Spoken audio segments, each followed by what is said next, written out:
I don't think you could ask for a better example of life imitating art, or vice versa, I suppose. Hi guys, and welcome back to another episode of Liverpool. If you've been enjoying the series so far, drop a like. That would be tremendous. I'm having a really nice time at this club, to be honest, and just enjoying the sort of slower pace of things. I just wanted to draw your attention to one thing, and that's Naby Keita. Well, he's all over the shop. I was having a look through some of the player performance analytics, and certain players stood out to me, as you can imagine. Naby Keita being one of them. He's like so far off the map, the postman can't even find his house. That's how far off the map he is right now. Speaking of, Kevin De Bruyne as well is certainly out there. Now, obviously, this only takes into account midfielders, but you can sort of see that Keita has delivered some excellent goals through very low quality opportunities. Now, obviously, I think the Watford game has really skewed that somewhat, but hey, somebody still has to take them, and I think he's performed well this year. When it comes to his sort of attacking output, you can see again here that he and De Bruyne are sort of in the little world of their own right now, but they're actually converting them, and that's the weirdest thing about it. And the thing is, he's not bad on the creative side of things either. As you can see, he's well within the green sort of side of things. Now, obviously, weirdly, Bruno Fernandes has created a lot of key passes, but hasn't actually created many goals. Whereas Jack Price, literally a name I've never heard before, apparently has been banging them in. I do wish you could click on the player name and it would show you the player, but that's certainly an interesting one. How many assists has Jack Price got this season then? Oh, he plays for Villa. Well, I'll be damned. To be fair, he has just played 6 games, but has got 2 assists in that period. Now, there are also some poor side of the stats, as you can see right now. Inaccurate passing from Keita. Maybe when he played a bit deeper, I don't know, but also when you can see this one as well, fewer blocks and fewer clearances. That doesn't bother me so much as this one. Now, when you actually compare it to our other midfielders as well, Keita definitely does seem to be, infrequently wins ball, and he's losing possession, which is the last thing you want out of a pressing team. Because when we actually look at the pressing statistics, or the possession statistics for our midfield, you'll notice that Keita is basically the only one, other than a bit of Henderson there, in the actual red zone. They are actually spread out quite a lot. But it's worth noting as well that our midfield in general are very infrequent with how often they win the ball in the most part, but they're very reliable with it for the most part too, particularly the likes of, well,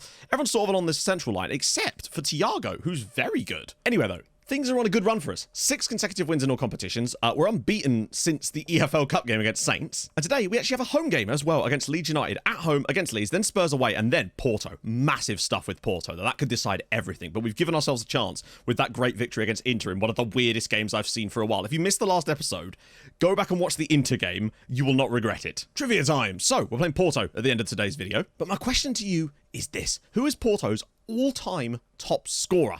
There you go. Simple, nice and easy. If you know how many goals the man got, then hey, drop that in the comments too. I'll be curious to see. We'll find out later. Right, we've actually got quite a lot of motoring to do, and also to see if Wolves can continue their run. They actually can. They actually bloody can. Wolves go back to 3rd in the Premier League. 29 points on the board for Wolves this season. They're nutty, man. Also, Man United have not replaced their manager yet. They've got Nick Cox in charge right now. Worth noting, I think our opposition have had a man sent off in each of our last 3 games now. Draws for days. Spurs drop more points this time at Brentford. Well, home to Brentford, rather. And Man United can't beat West Ham, but well, of course, Mr. Man United also grabs a goal, though, would you believe? Well, hey, 20k for winning against Tranmere in the Papa John's Trophy Northern Section 2nd round. You know a trophy's too long when you have to take a breath midway through saying it. And I must say, for our rivals today, the tests aren't exactly large, really, with City hosting or going away to Crystal Palace. Arsenal host Tottenham. Sorry, Tottenham fans. It's not looking good. But let's be honest, they're only 4 points off Europe, to be fair. Things have been going reasonably well lately, despite some of this stuff. I think it's sort of, we had a bit of a weird patch where to be fair, it was because we had to wrestle loads of players against Norwich, wasn't it? Which is brilliant, because it now means we can bring all these lads back in for the big game now. Now, one of the things I'm still looking at is the idea of Keita over Milner. Is tempted to try it for today. Thiago there, or is Fabinho? He's not available, is he? Oh no, he is available, but my assistant thinks he'd better be playing centre-back. Yeah, I'm going to go with a no. And we're going to bring Matip in, who's actually played all right lately, apparently. Robertson's sort of nearly recovered, but the problem is obviously with Tsimikas being the other replacement that we would really want to use, it's not been easy for us. It's also kind of nuts to think that we did all of that without Robertson. Now, Leeds matching us formation-wise, which generally speaking goes well for us. I just kind of want to keep this winning run going as long as possible. It's kind of nuts, actually, to think that despite the winning run we've been on lately, it's essentially made no difference as far as the league goes. We are right where we were, essentially. I mean, we've managed to clamber our way to the top, but it is still only on goal difference right now. We do find ourselves on the top, and, you know, any run like this is bound to come to an end eventually. We haven't lost in the Premier League this season. It's going to happen at some point. Hopefully, it's not going to happen in a game like this, but then there's also the chance that it could happen in a game like Manchester City, which is coming up in, I think, the next video as it goes. So, yeah. Oh, no. 4 minutes, and now Trent has... This is like playing fullback whack-a-mole, right? Well, Gomez is in, as City have now taken the lead at Crystal Palace, as I mean, that would be easy for City. They definitely don't ever lose to teams like Crystal Palace in real life. That would be silly. Bamford with the ball round through for Rafinha, and we might be about to fall behind, but we don't, as he's blazed it over the crossbar, but a good chance for Leeds early days. In positions like that, I do kind of feel like maybe it'd be better if we did have a slightly different striker in this system. Just not totally sure about that right now. Oh, that's a penalty. That is a penalty. Mariner says someone's been pushed. I don't know who it was. He's on his arse. I mean, the player has gone down, and it is awarded. Mo Salah has a chance to make up for the penalty miss, I think, against West Ham now, and give us a vital lead here. It's Luke Ayling, I think, that's going to go into the book here. Salah missed his last penalty at Anfield. Can he finish it off this time? He does. Liverpool 1, Leeds 0. The Leeds players are up in arms about it. Salah's 11th goal of the season. He's plodding away nicely, really, when you think about it, in the grand scheme of things. We lead 1-0. That will be a very, very good thing for us. We've, generally speaking, been pretty good once getting in front. It's been coming from behind that's been our problems at times this season, even though we've done that a few times as well. Van Dijk has now had to come off. It was a knock, but it was an injury is hampering him type of knock, unfortunately. So 2 substitutions in the first 22 minutes here. Far from ideal. Origi. That's poor.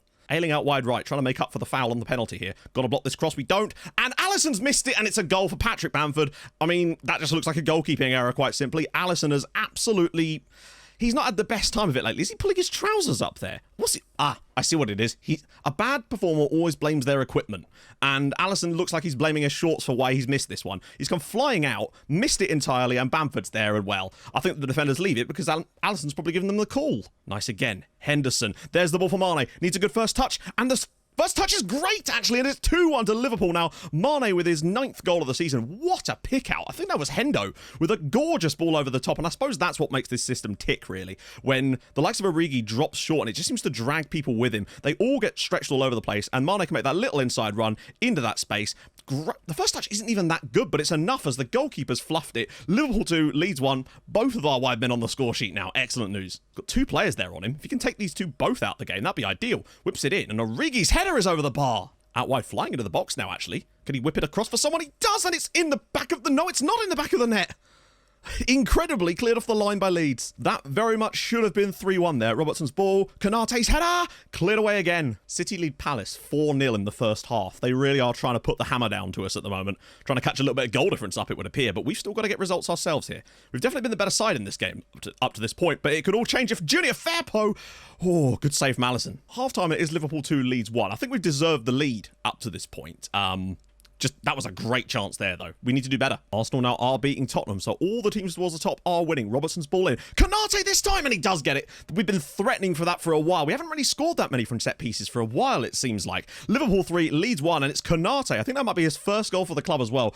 Gorgeous delivery from Andy Robertson, but you can see here that Konate totally loses his man, and it's an easy... I'm going to say an easy header. It's right above the defender. It's 3-1, and hopefully that's enough. And did he just shush the crowd? For Milner now. Back for Mane. Oh, this is lovely build-up.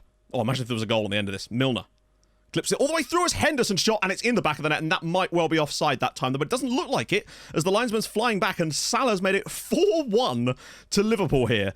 Okay, this is looking better and better by the minute. No, this is just a straight-up goal. I thought Salah might have been creeped into an offside position. Lovely, intricate play inside the Leeds penalty area here. Milner popping this back through for Mane. Oh, sorry, from Henderson. Oh, yeah, no, they're all playing each other onside there as Salah slots home another goal, and it's 4-1 now. Speaking of, just had a notification that Spurs have sacked Nuno in real life.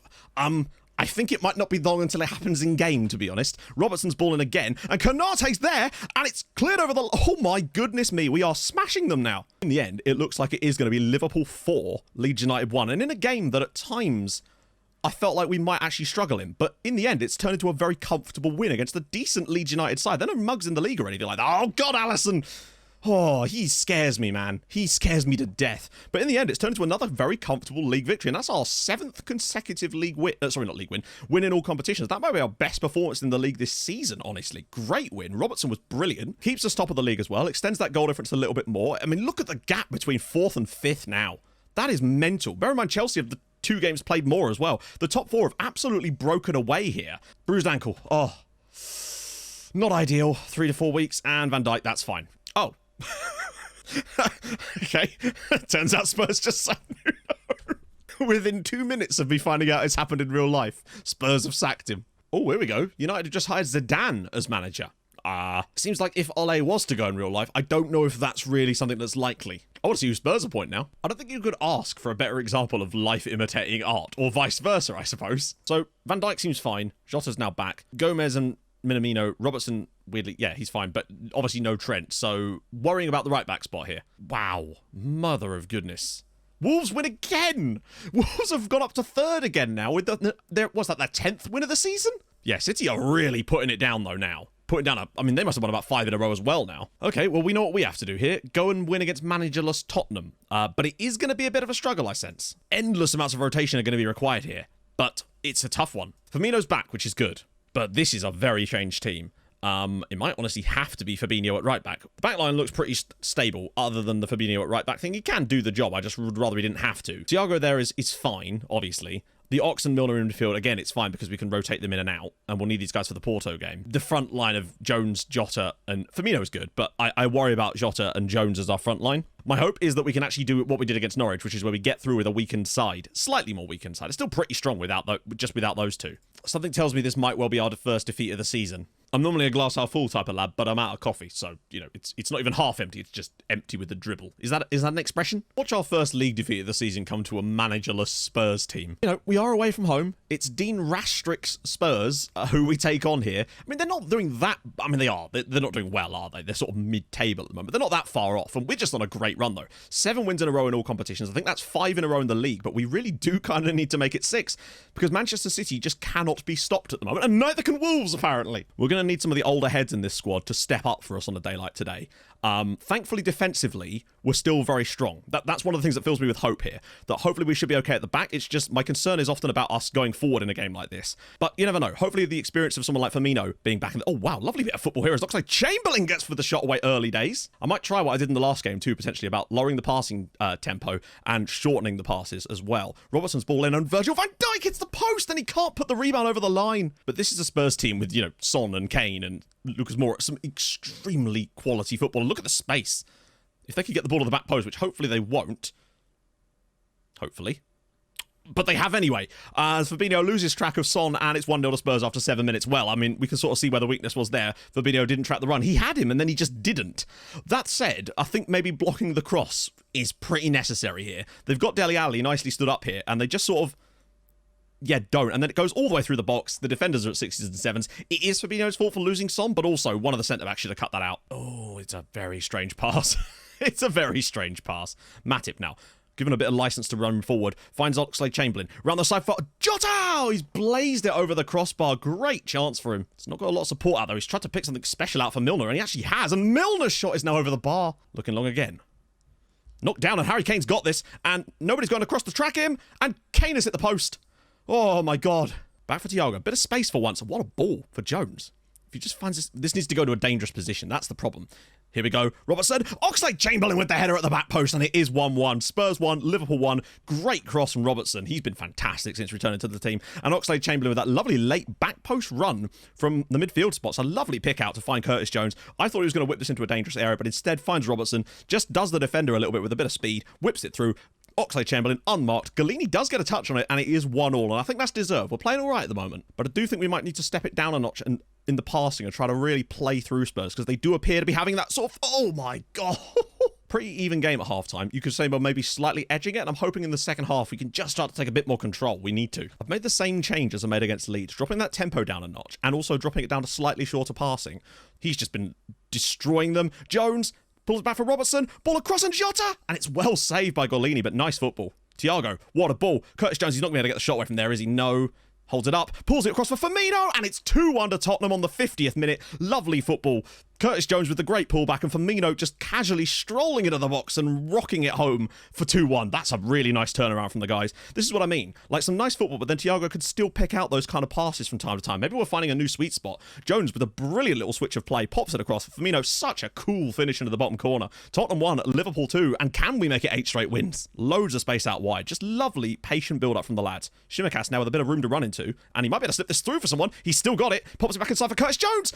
Great save for Galini. I think if things ended as they are, we would deserve the win, but it has certainly been one we've had to work for. Oh, crap. Oh, it's a penalty.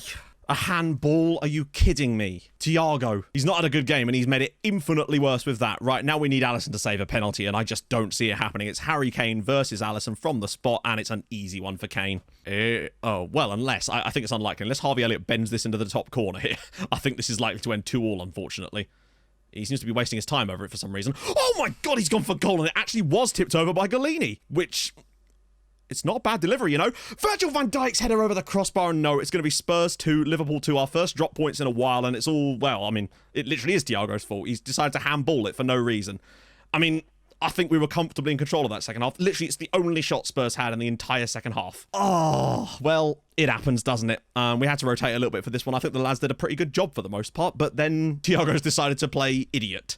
Disappointment on that one. I think the right-back spot definitely causes some problems, but that is still really disappointing. Because as you can see now, we've slipped to 2 points behind City as a result of that. I mean, we've been winning a lot lately. Our form is still spectacular, but it looks like, at the moment, City are having one of those seasons. Hopefully that's not the case, but we'll have to see. Yeah, no wonder City are doing so well. They've literally won 10 Premier League games in a row. All right, third round of the FA Cup. Please, for the love of God, give us like a League 2 club or something, just so that we can have a chance to rest the players and still go through, because I would like to crack at the FA Cup this season. Swansea, it could be worse. I mean, I feel like we should be beating a championship side, obviously, but like when you look at the fact that there's still the likes of Bromley in here or Solihull Moors, well, maybe Stockport County. City gets Stockport. Wow, Foden returns to his hometown. Eddie Howe's just taken over at Everton. I had no idea they'd even sacked. Oh, they did sack Rafa, didn't they? Okay, so Gomez is available, Jota is available, Van Dijk is fine, I'd say. Robertson's available, obviously no Trent. It's not ideal, but we will make do. We're in a pretty good position. I'm going to do a selection advice because he'll want to maybe move some stuff around, and I want to see what he actually wants to do there. Fabinho to right back still. No. I'd rather put... I just don't... Like, at least Gomez, when he plays here, he doesn't play fantastically, but I just trust him more than Fabinho there at the moment. Looks pretty solid, really, with Milner and Henderson and Fabinho. Van Dijk still could do with a rest, and he'll definitely get one, but today is one we need to just get through. But the front line as well, with Mane, Firmino, and Salah, that is hopefully what we're going to be able to use today. And we'll switch to that new style. I might make a second version of the tactic with that bedded in, actually. It's still disappointing to have lost that winning run away at Tottenham, because I feel like we were good enough on the night. It's just that Fabinho, not Fabinho, the Thiago thing really did cost us. And I think other than that, we did everything just about perfectly there. Things happen, don't they? At least we haven't lost yet in the league. Still unbeaten after 15 matches. It's a pretty solid start. Obviously, we have lost in Europe, but only the one, and that was to that Inter one with the red card. So we still find ourselves in the prime position here. All we need is a point to win this group. That goal from Jota against Inter could prove huge. The good thing about a 4-4-2 from our perspective is that with the two banks of four, there's nice clear lines that we can break through. Salah's already in, and it's already 1-0. 3 minutes on the clock. Liverpool 1, Porto 0, and Mo Salah slaps another one home for the season. And that's the exact start that we needed in this match. Was it Mane with the assist as well? Once he gets the ball in this wide area, he spots the run, cuts it back. I mean, gets a bit fortunate here, but this is a great pick out. Salah with a gorgeous run, great first touch, pops it past the goalkeeper, 1-0 on 3 minutes, and that is the perfect start now. Now he'd have to concede 2 not to go through. But another right here would be very nice. Robertson's ball in. And Van Dijk's header, and nearly turned over the line by Salah at the back post. Evan Nilsson. Right, they have finally broken the press. This is much like that game against Watford, I sense. Ball in. Ooh, wow. We had a lot of chances in the opening 10 minutes. We just sort of tailed off a bit since then as Henderson into the box now. Back to Fabinho. Tons of room as Milner scoops it over the bar. Yeah, it was a sort of encouraging start to the game that sort of tailed off throughout the first half. We might want to switch this at half-time, I think, because particularly possession's going against us. It's just has to find the running... Oh, go for himself, and he doesn't. Da Costa makes a save. Robertson's ball in. It's a looping one, and Van Dijk is well saved. We are a bit all over the place at this point. Luis Diaz. It's a good ball in, and it's flicked over. Ooh, chance for Porto. Cutting inside again. Gomez can't foul him here. It's a good strike and saved by Alisson. Okay. We're just sort of content to hold on to the ball a bit more. Mane's going to get the shot away, or is he? No, he's going to have to take this to the corner. And he's done brilliantly there. And Salah's header is well saved. As Inter now do take the lead through Edin Dzeko. Robertson's ball in, and Van Dijk's header saved again. It looks like we are going to get through, and at the moment, we're going to get the victory to go with it too. So it would have been a poor start for us, but then, 4 consecutive victories in the Champions League to really kick things into gear for us. Those Kiev games really helped us get some confidence back. Origi now, the ball into Curtis Jones, who will get this, and he's done better lately. So hopefully he can create something out of this maybe. Finds Milner. There's options now. Oh, Jones might go for this himself. He's cutting inside, and he's bent one. Kind of hard work of it in places, really. Jones does brilliantly there, and that's going to do it. Liverpool 1, Porto 0. We're through as group winners, which is what we wanted after all. After a bit of a shaky start, we sort of figured ourselves out. I still think we were comfortably the best side on the night. Porto did threaten a tiny bit in the second half, but it really was more about the defensive performance tonight. The defenders had a solid game. Really solid. Even Joe Gomez did well. We had very specific goals, and it was to win the group, and we did so actually somewhat comfortably. I mean, look at the goal difference. We were definitely the best side in this group, I would say. It just took us a while to get going. 13 points on the board. Perfect stuff. And now we get a Champions League draw. No rest for the wicked, though, as it's Everton in 3 days, and then City 3 days after that, or 4 days after that. It's not going to help. Oh, turns out the draw is after the Everton game. I thought it was before then. So there we go. form is still pretty good. Like, we're still doing pretty damn well. Another win in the league, another win in the Champions League. Draw at Spurs, disappointing, but it happens from time to time. We maintain that unbeaten run through as group winners, still right in the Premier League title hunt. Got a solid FA Cup draw. I think things look pretty good for us as things stand currently. So, if you've enjoyed this, drop a like. That'd be tremendous. Oh, wait. Trivia time. So, yes, Porto's top scorer, Fernando Gomes, with 355 goals for the club, which is a bloody ridiculous amount, honestly. So, fair play to him and fair play to Porto. So, there we go. Didn't want to forget that. So, yes, if you've enjoyed the episode, drop a like. That'd be tremendous. If you're new to the channel, subscribe. That'd be sick too. Next episode, obviously, we've got Everton, Man City and Burnley, but also the Champions League draw, where we will inevitably draw Barcelona, and I will cry. But nevertheless, I will see you guys very, very soon. Hold your gun. Capybara. Bye-bye.